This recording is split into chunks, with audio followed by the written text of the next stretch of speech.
Now, Storm Team Chief Meteorologist Jim Teske with Central New York's most accurate forecast. Well, before we get to the numbers, we got rain in Syracuse. This is a view from our Watertown camera in downtown. You can see the flakes of snow, no impacts on the roads. A lot of the lower elevations, I think that's going to be the case for most of the overnight and into tomorrow as well. Let's take a look at the almanac numbers. We have a new high for the day. We reached 38 this evening.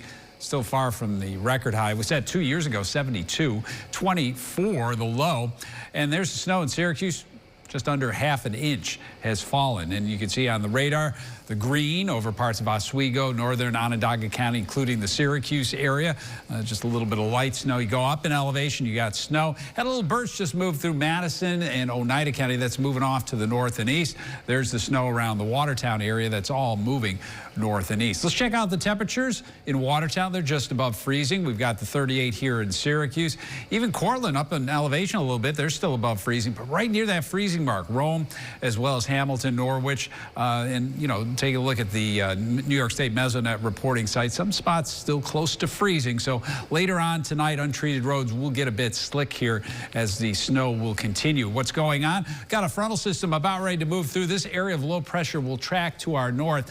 And notice rotating around that, we've got moisture. It'll get a little help from Lake Ontario, and that's what will be over us for tomorrow morning. So take a look at the timecast. Precipitation shifting to the north and east temporarily as we get past midnight. So think the Tug Hill, Lowville, up toward Watertown and points north. But later tonight, a spray of snow and snow showers southeast of the lake and also east of the lake up toward the Tug Hill Plateau.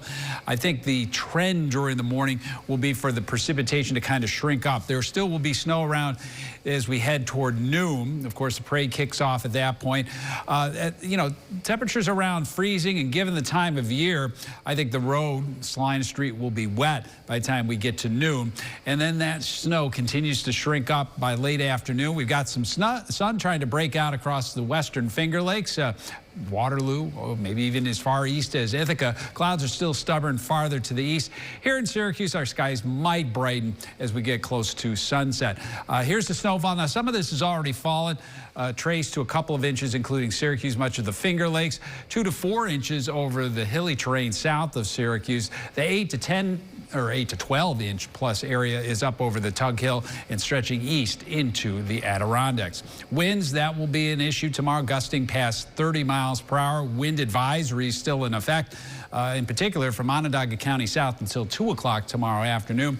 Quieter weather tomorrow night. But by Sunday, a little bit of snow, maybe mixed with rain in the morning. Dry in the afternoon, milder at 45. A lot of wind on Monday. It's warm at 62 with some showers and storms. Colder for St. Patrick's Day with snow showers. A quiet day on Wednesday. A few rain or snow showers Thursday and Friday. Download the WSYR Plus app on your TV to stream News Channel 9 for free. Just go to your smart TV, search WSYR Plus in the App Store, and download to start streaming today.